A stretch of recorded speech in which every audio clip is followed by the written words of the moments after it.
primeiro candidato a ser sabatinado hoje é o candidato Danilo Cabral, do Partido Socialista Brasileiro. A chapa de Danilo Cabral é composta por Luciana Santos, do Partido Comunista do Brasil, candidata a vice, e também por Tereza Leitão, que é candidata ao Senado pelo Partido dos Trabalhadores. Então, os 30 minutos de cada sabatina começam a ser contados a partir da primeira resposta do candidato. Aqui tem um painel, já mostrei o candidato, painel com o tempo. Então, inicialmente, candidato Danilo Cabral, seja bem-vindo. Bom dia para o senhor. Bom dia, Wagner. Bom dia, Igor. Bom dia a todos que estão nos acompanhando. Uma alegria participar desse debate. Inicialmente, eu queria parabenizar a Rádio Jornal por essa iniciativa, ao Sistema Jornal do Comércio, que é muito importante para que a gente possa ter a oportunidade, de fato, de dialogar com o conjunto do povo pernambucano, falar daquilo que representa a nossa caminhada, do que nós apresentaremos de proposta para o futuro. Para mim é uma satisfação chegar aqui para fazer esse debate. Eu queria, inicialmente, me apresentar ao povo de Pernambuco. Eu acho que é o primeiro movimento que a gente tem que fazer. Quem se dispõe a ter a confiança do povo, né, para poder representá-lo, é importante que o povo saiba em quem vai votar.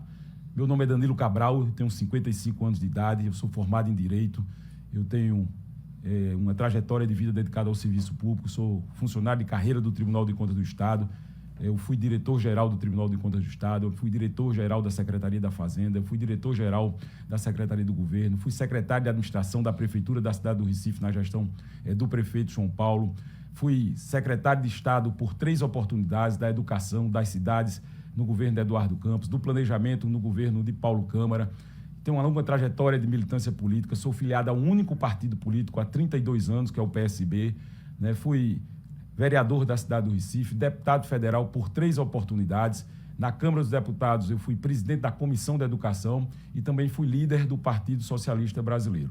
Então, essa trajetória política e essa trajetória administrativa, né, que me fez chegar a essa condição também de pré-candidato a governador da Frente Popular de Pernambuco, ou seja, uma vida dedicada a Pernambuco e ao serviço público, e com muito orgulho representar também um time, né, que tem uma história também dedicada a Pernambuco, que tem lideranças expressivas que já transformaram a vida dos pernambucanos, né, que vem lá de trás, desde Pelópidas, no Recife, desde Arraes como governador, de Jarbas Vasconcelos como governador do Estado, né, de Eduardo Campos por 2 oportunidades, de Paulo Câmara, de João Campos, de Geraldo Júlio, né, e aqui em Pernambuco a gente representando esse time para que a gente possa aprofundar as mudanças daquele time da Frente Popular liderado lá atrás por Eduardo e avançar também nas transformações que o Brasil precisa a partir de uma aliança estratégica que nós temos nacionalmente, né, com o presidente Lula. O PSB hoje é o principal aliado do governo, do projeto de governo federal do presidente Lula, indicando inclusive o candidato a vice-presidente do país,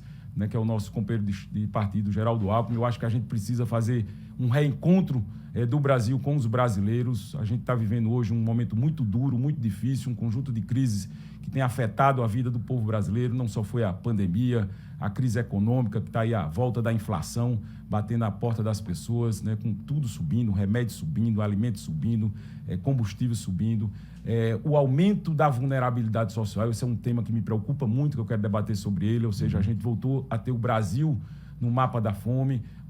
40 milhões de brasileiros hoje não têm acesso à alimentação e a gente precisa dar um basta nessa situação, até porque a gente tem hoje uma ameaça real à democracia brasileira, que todo santo dia, inclusive esse final de semana, o próprio presidente Bolsonaro esteve aqui em Pernambuco, mais uma vez, né, levantando dúvidas sobre o processo eleitoral. Então, essa aliança que nós formamos nacionalmente, né, em torno do presidente Lula, visa preservar a democracia do ponto de vista formal, mas preservar também um conjunto de direitos e devolver outros que foram retirados pelo governo do presidente Bolsonaro. Então, é isso que representa o nosso projeto político. Eu quero aqui agradecer a confiança que a gente recebeu, inclusive, da Frente Popular de Pernambuco, para poder liberar esse processo, junto com a nossa companheira de chapa, a deputada Tereza Leitão, que é uma deputada que tem 5 mandatos aqui prestada a Pernambuco, numa pauta que eu milito também, que é a pauta da educação. As pessoas sabem, muitos sabem que eu fui secretário de Educação do Estado de Pernambuco. A gente teve a oportunidade, como secretário de Educação, de dar um salto de qualidade na educação de Pernambuco. A gente tinha lá, em 2006, um resultado muito ruim da nossa educação, e hoje a gente tem Pernambuco entre as melhores escolas públicas do Brasil. Eu dei uma contribuição a isso como secretário de Educação. Tereza também milita nessa pauta da educação, é nossa companheira também, candidata a senadora, além da nossa companheira de chapa, a vice-governadora Luciana Santos, que é presidente nacional do PCdoB, foi deputada estadual, prefeita de Olinda, atual vice-governadora, ou seja, tem uma longa trajetória de vida. Ou seja, esse é o time da Frente Popular e o time de Lula em Pernambuco, que eu tenho muito orgulho de representar e ter recebido a sua confiança. Vamos ver se dá tempo a gente abordar todas essas questões que o senhor levantou, candidato Danilo Cabral. Agora, vamos começar trazendo exatamente um pouco de sua experiência no serviço público e ocupando cargos eletivos, desde vereador, não é isso?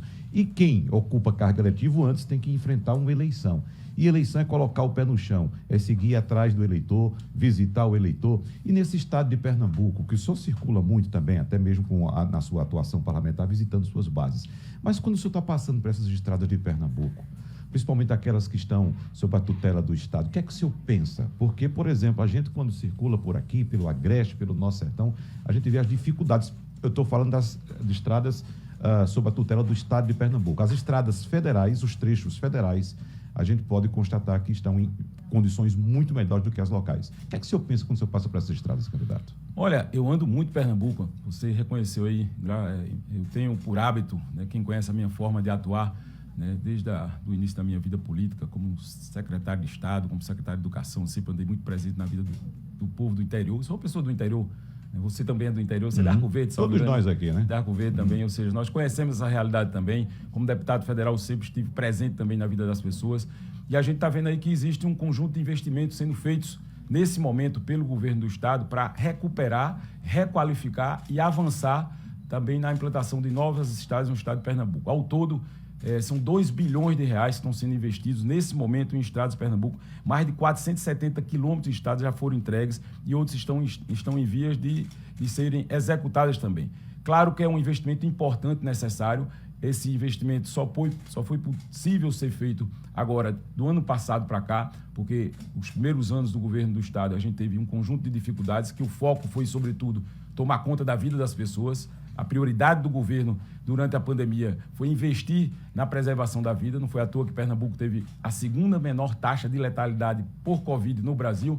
E passado esse período, a gente pôde tomar não só um investimento em estrada, mas investimentos também em outras ações. Ao todo, são 5 bilhões de reais que estão sendo investidos neste momento no estado de Pernambuco. Só em estrada está sendo gerado 20 mil empregos. E eu já participei de várias entregas dessas estradas. Muitas estão sendo entregues e outras estão em execução. Então, essa é uma atividade que tem que ser feita de forma permanente. O governo do Estado está cumprindo essa etapa. A gente já teve no legado nosso, lá de trás, da época, inclusive de Eduardo, estradas novas que foram implantadas. Por exemplo, a BR-408 foi duplicada, a 104 foi duplicada, ou seja, a BR-101, tanto norte como sul, a 104 foi duplicada. A 104 não terminou. Não terminou, não, está em obra. Não está parada até hoje. Está parada. Ela está em obra, vai ser concluída a licitação dela, foi feita a licitação dela. Claro. Tem um trecho que vai ali apenas a Toritama, um trecho dela que não foi concluído, mas tem um trecho que foi feito até Toritama e outro pedaço foi feito até Santa Cruz de Caparibe. Eu falo que eu estive lá esta semana e eu conheço dessas estradas. De fato, tem um problema que está feito na licitação e que vai ser feito. Essa estrada vai ser concluída. Essa estrada foi uma ordem de serviço assinada ainda por Eduardo Campos, que não foi terminada até hoje. A gente cita a estrada porque eu também sou do interior, sou de Caruaru, e acho que o governador Paulo Câmara, inclusive, não sabia disso quando esteve aqui numa sabatina na última eleição, e disse que as estradas estavam muito boas, as estradas estavam muito boas, que a BR-232 estava muito boa, que eu não conhecia, que talvez eu não conhecesse a estrada. Eu moro em Caruaru, então eu morava em Caruaru, então eu ia e vinha o tempo todo, acho que eu conhecia muito melhor do que o governador. E quem anda pela estrada sabe como a estrada está ruim e como essas estradas estão ruins. O senhor citou a BR-104, foi uma ordem de serviço de Eduardo Campos, que não foi finalizada a obra, até hoje está lá sem finalizar essa obra. Tem outras obras também que estão aí, o senhor falou da pandemia, mas Paulo Câmara está no governo desde 2014. E a gente teve uma pandemia de 2 anos agora, nos últimos 2 anos. Me permita, inclusive, pouco atrás, que desde a eleição de 2006, eu estava em Santa Cruz de Caparibe, fiz um programa de lá e entrevistei os 2 então candidatos, Mendonça Filho e Eduardo Campos, e o tema foi BR-104. A gente precisa falar pelo futuro, é claro que a gente precisa falar para o futuro, ver o que é que pode ser feito para o futuro, mas o que está sendo feito agora está sendo feito com muito atraso. É preciso que seja reconhecido isso. É muito importante essa tua indagação, Igor, para que a gente possa até esclarecer as pessoas. Primeiro, você reconhece que tem um conjunto de avanços que foram feitos lá atrás de obras estruturantes. A BR-104 e a 408. 408 e 104. Eu estive em Jataúba semana passada, tá? Assim, eu conheço de perto. Eu vivo na realidade do interior. Quinta-feira eu passei por essa estrada. Eu fui até Jataúba, estive em Santa Cruz do Caparibe. Então, não é de alguém dizer, é de quem foi lá e viu. E o senhor é da região? Eu sou da região, sou do Agreste, eu conheço o Pernambuco. Wagner, eu conheço os 184 municípios do estado de Pernambuco. Foi por isso que eu perguntei, candidato, o que é que o senhor sente quando passa por essas estradas? Eu sinto que tem muita coisa que foi entregue e tem muita coisa que precisa fazer. E aqui ninguém veio negar que não existem coisas por fazer. Na verdade, sempre tem coisas por fazer. Em todas as áreas das políticas públicas, há coisa por fazer. Então, esse é o desafio que nós estamos nos colocando aqui. Eu quero, inclusive, aqui falar para uma coisa que é importante para fazer. Primeiro, concluir essa trecho do 104, que isso aí vai ser concluído, o governo já está tratando. Isso é uma questão que já está na pauta do governo. Agora, falando para o futuro e falando sobre a 232, nós vamos duplicar a 232 até Serra Talhada. Este é um compromisso que nós queremos assumir. Tá? Eu tratei esse assunto, inclusive, com o presidente Lula lá em Serra Talhada. Tá? Existe um projeto que já foi colocado lá atrás de chegar até Arco Verde, que não foi executado por condições fiscais, inclusive do próprio governo federal, né, de relações que a gente precisava ter para construir aquela estrada. Essa estrada custa de São Caetano até Serra Talhada e uma faixa até Salgueiro, ela custa 3 bilhões de reais. Estou falando de conta objetiva. A cada quilômetro duplicado é 10 milhões de reais, então você tem ali 300 quilômetros para chegar até Salgueiro, 3 bilhões de reais. Eu falei esse assunto com o presidente Lula, já solicitei, né, que a gente pudesse apresentar esse projeto tão logo o governo fosse instalado, e a gente, no limite, dividir essa conta. O Estado entra com um pedaço, o governo entra... Essa é uma obra estruturante. Por que eu estou falando desse assunto? A gente é do interior, nós três somos do interior. Quem é do interior sabe como a 232 fez desenvolver Caruaru, né, fez desenvolver Gravatá, fez desenvolver Bezerro, fez desenvolver Pombos, até São Caetano. E é fundamental que essa espinha dorsal de Pernambuco, ela chegue, no mínimo, até Serra. O período original era Arco Verde, mas Serra hoje, se vocês conhecem Serra, que estiveram por Serra recente, Serra é um polo hoje de desenvolvimento. Então, a segunda cidade do sertão tem um polo de educação, tem um polo de serviço, tem um polo médico. Ou seja, para que a gente possa desenvolver a economia de Pernambuco, nós precisamos duplicar a 232. E este é um compromisso que eu estou assumindo e já estou apresentando a conta e já estou dizendo como vou fazer. Mas quais são os elementos que o senhor levanta para fazer o pernambucano acreditar nessa proposta do senhor, nessa promessa do senhor, visto que, por exemplo, o trecho Caruaru-São Caetano até hoje não foi resolvido. E mais, coloco nessa conta também, Igor, Caruaru-São Caetano está pronto. São Caetano... Não, perdão, Recife e Caruaru. Recife e Caruaru. E coloco nessa conta também a BR-423, que liga São Caetano a Garanhuns, que eu já ouvi aqui, já perdi as contas. Já teve ordem de serviço? Não, de tudo. Também de duplicação. A ordem de serviço coisa. Também da O governo Bolsonaro anunciou agora também, e não saiu do papel. O trecho... Veja, a garantia que eu estou dando, na verdade, é uma história, primeiro, de compromisso que a gente assumiu. Né? Eu aprendi a fazer as coisas por onde passei. A Secretaria de Educação é um exemplo disso. Quando a gente chegou na educação, a gente pegou a educação com as escolas dando choque nas paredes, teto desabando, alunos sem farda, sem merenda, sem livro didático, né? Sem escola em tempo integral. E a gente virou essa página da educação. Porque não basta só falar, tem que aprender a fazer. Eu tenho experiência que me permite hoje, né, ter a clareza de que a gente pode sim juntar um time, mobilizar as pessoas, liderar um processo que possa efetivamente fazer essas coisas acontecerem e com uma parceria fundamental, que é essa parceria com o presidente Lula, que é isso que eu queria destacar aqui neste momento. Essas coisas aconteceram, a gente falou aqui de duas BRs, a 104 e a 408. Isso foi parceria lá de trás com o governo federal. A 101, que a gente falou, vamos falar da 101, que foi toda duplicada da Paraíba até Recife e de Recife até Alagoas. Isso são parcerias com o governo federal que foram feitas também. Isso só foi possível ser feito porque a gente teve esse alinhamento, Estado e governo federal. A gente vai ter uma oportunidade agora, e é muito importante, de fazer esse reencontro de Pernambuco com o Brasil. Infelizmente, a gente viu que o governador Paulo Câmara trabalhou sob um fogo cerrado do governo federal.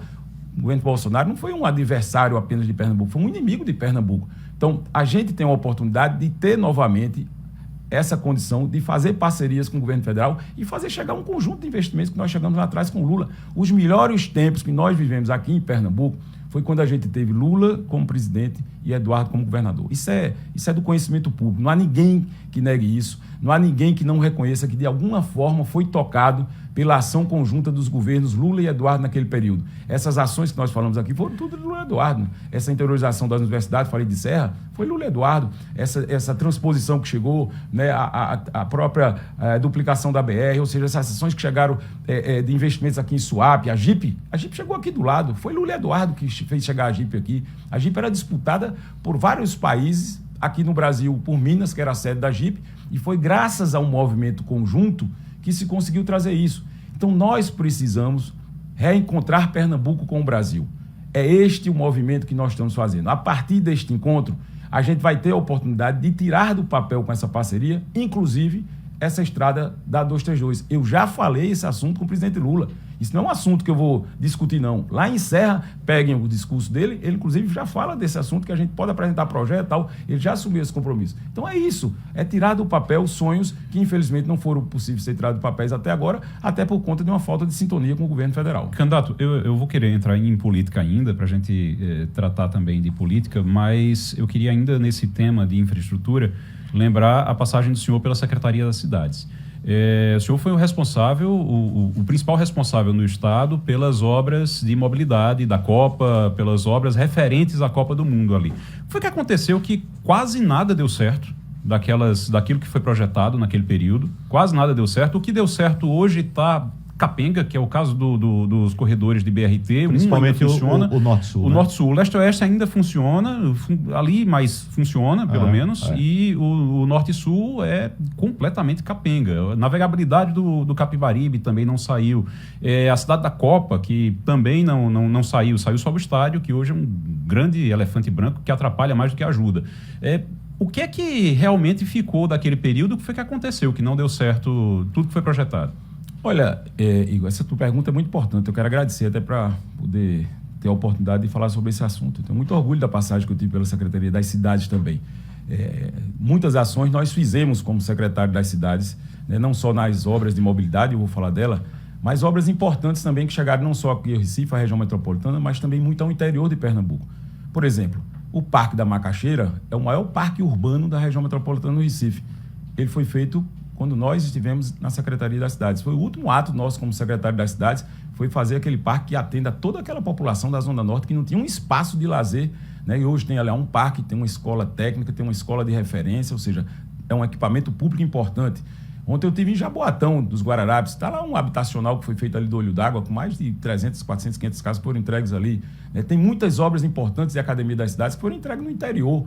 Você procure pelo Pernambuco afora, você vai ver muitas obras que parecem ser pequenas para a gente, mas quem é do interior sabe. Faça uma passagem molhada num lugar que não tem acesso, que você vai ver que aquela passagem é importante para garantir a locomoção das pessoas.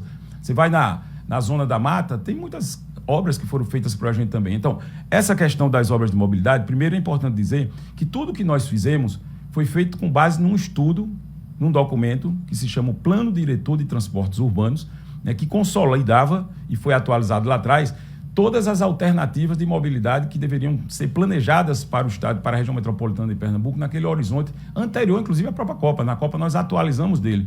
E uma das principais alternativas que estavam postas lá, além da navegabilidade, a navegabilidade não fez parte do Parque Copa, mas ele entrou naquele momento ali daquelas obras, mas o BRT era o principal instrumento, e é ainda, de mobilidade das pessoas aqui do Recife. E aí apontava a necessidade de estruturar o BRT. Como ele hoje é de fato um avanço. E o que nós fizemos, nós deixamos ele com 90% entregues. Eu fui secretário e saí em 2014. Deixamos ele com 90% entregue. O fato é que depois de 14 em diante, a gente vivenciou uma crise. A gente precisamos falar dessa crise que todos nós vivenciamos. O Brasil quebrou depois disso. Uma parte dessas obras, as empresas quebraram também, e aí teve que ser feito todo um replanejamento disso, e hoje a gente tem alguma coisa remanescente dele que está sendo concluída aí pelo governo do Estado. No Leste-Oeste, por exemplo, só faltam 3 estações ali em Camaragibe para serem feitas. No Norte e Sul tem um pedaço que já está sendo requalificado, inclusive sendo refeito, porque durante a pandemia houve degradação e ataques, enfim, que quebraram as estações. E teve algum ganho de qualidade, teve sim. Você tem, pergunta quem está andando dentro de um BRT se ele está achando ruim, porque ele está andando no ar-condicionado, está lá. Já está andando nos corredores do BRT com ar-condicionado. Você tem algum tipo de redução do tempo de serviço de deslocamento, algo em torno de 20%, isso é aferido tecnicamente. Ou seja, Tá bom? Ainda não tá bom, claro que não, porque isso é um problema dos grandes centros urbanos. Isso aqui não é Pernambuco só, não é o Recife só, não é a região metropolitana do Recife. Você liga todo dia um jornal local, está passando algum problema de deslocamento das pessoas. Por quê? Porque existia de fato uma ausência de planejamento urbano. A ocupação das cidades, na forma como foi feita de forma desordenada, levou a muitos problemas de planejamento urbano, inclusive da mobilidade. A mobilidade é só um deles. A gente pode falar de habitação, a gente pode falar de saneamento. Acho, inclusive, que a gente precisa resgatar os instrumentos de planejamento urbano. O Estado brasileiro, de alguma forma, ele perdeu a capacidade de fazer planejamento de longo prazo urbano. Nós sucateamos, o governo federal sucateou a SUDENE, sucateou o Ministério do Planejamento, ou seja, a gente precisa voltar a pensar a cidade do ponto de vista metropolitano, para que esses assuntos, habitação, saneamento, a parte de mobilidade e muitos outros, a gente possa discutir de forma integrada e apontar uma solução. Qual é o caminho, o objetivo disso? Primeira coisa, você tem que atualizar o PDTU. Sabe por quê? Porque de 2012 foi quando a gente fez a atualização do PDTU para cá. PDTU, que é o Plano Diretor de Transportes Urbanos. Para entender, é bom até botar a pergunta para a gente explicar, né? Porque a gente fala muito tecnicamente, às vezes as pessoas não entendem. Esse é um documento que foi feito por gente da universidade, operadores do sistema de trânsito, operadores do consórcio Grande Recife, que pensaram todas as formas de mobilidade. O projeto de navegabilidade estava dentro? Estava dentro do PDTU, sim. E o senhor considera que foi um erro esse projeto? De forma nenhuma. Porque João Campos, que é do seu partido, inclusive, já chegou a dizer que considerava aquilo um erro, que não tinha como funcionar. Isso, não. Não, ele disse que não tinha como funcionar. Da forma como tinha sido feito, não tinha como funcionar. Para explicar. Lá atrás, o projeto de navegabilidade estava e está previsto na edição do PDTU como uma forma de deslocamento das pessoas, uma possibilidade de deslocamento. Nós precisamos valorizar o Rio Capibaribe. Esse é o principal ativo de nossa cidade. Não é só por uma questão de mobilidade, é porque ele representa muito para a gente do ponto de vista ambiental, do ponto de vista turístico, do ponto de vista dos valores da cidade. Então se o senhor governador, o senhor tocaria esse projeto? Lá atrás é isso. Agora eu vou voltar na pergunta que você me interrompeu, vou voltar a falar a origem da pergunta. Sim. O que é que nós vamos fazer? Lá atrás a navegabilidade estava posta como uma alternativa possível de mobilidade dentro do PDTU. Nós precisamos atualizar o PDTU. Para quê? Porque de 2012 até 2022, em 10 anos, a gente teve mudanças na forma de deslocamento das pessoas na cidade. Só para te dar um dado, o transporte público teve uma redução de 40% de usuários. De 12 para cá, 40% de pessoas deixaram de usar. A gente teve, por exemplo, chegando aí, Uber, é uma nova forma de deslocamento. A gente está vendo agora a pandemia, vai trazer um legado de trabalho virtual em casa. Ou seja, a gente precisa fazer um novo estudo que atualize como as pessoas estão se deslocando, para onde estão se deslocando, e a partir disso apresentar alternativa. Eu não sei se a navegabilidade agora, nesse momento, vai passar a ser uma alternativa viável. Esse estudo é que vai apontar. O que eu estou propondo é atualiza o PDTU e vamos colocar adiante aquilo que os técnicos apontaram como solução. E agora, o metrô na sugestão? O metrô é um dos principais meios de deslocamento que nós precisamos ter um entendimento com o governo federal. Primeiro, ele é federal, né? Ele não pertence ao Estado. E eu acho que ele deve permanecer como público e vinculado ao governo federal. Agora nós precisamos requalificar o metrô, porque houve também, de certa forma, e aí, eu não estou aqui jogando pedra em ninguém, nem falando, não, é uma constatação. Houve sim, e a imprensa todo dia mostra isso também, um sucateamento da parte do metrô. Aquilo que foi, inclusive, comprado no período da Copa, que foi um avanço, novas estações, novos vagões, ou seja, aquilo deixou de funcionar. Dos 49 comboios, só tem 19 quebrados. Ou seja, nós precisamos requalificar o metrô, e isso é um papel do governo federal, e, na minha entendimento, ele tem que ficar como um metrô público. Igual, se você entrar em questões políticas, eu queria trazer também uma questão, uma reclamação que, pelo menos por onde eu passo, é praticamente unânime, que é com o setor de empresários. Eu não sei como é que o candidato está sendo recebido nesses setores aqui, nas visitas que ele faz em Pernambuco, mas a reclamação em Pernambuco é da carga tributária. Inclusive, isso está na cara, candidato. A gente entra em algumas lojas no Recife, as lojas trabalham com 2 preços, né?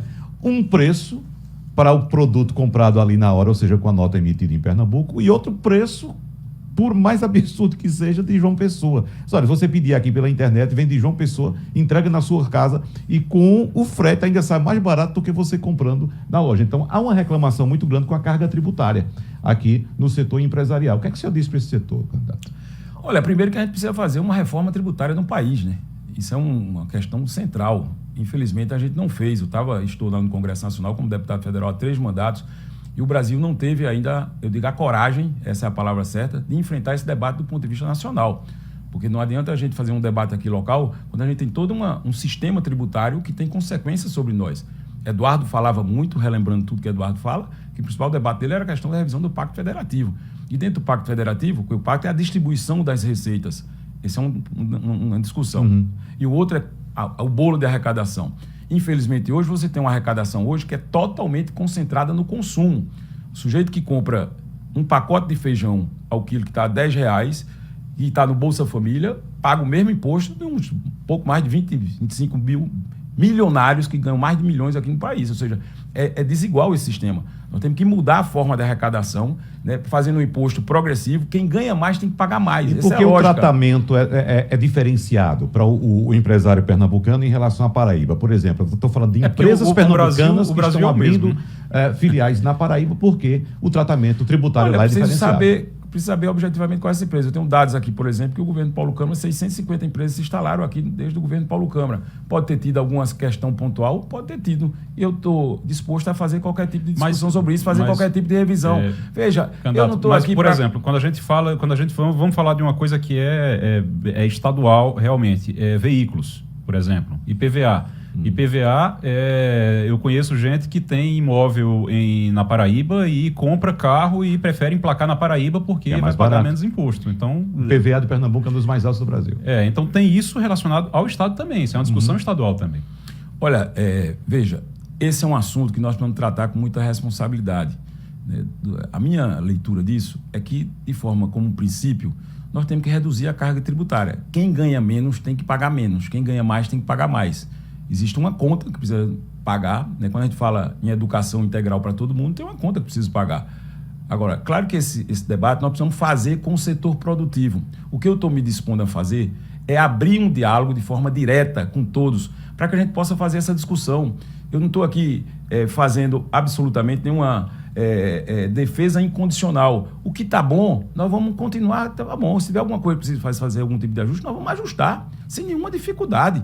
Eu acho que esse é um processo permanente. Quem faz gestão pública tem que estar permanentemente sendo submetido a um processo de revisão de procedimentos. Eu aprendi isso, eu mudei de gestão, eu fui secretário de planejamento do Estado de Pernambuco e tem uma expressão que usa, vamos rodar o PDCA. Rodar o PDCA, você planeja, executa, avalia e corrige.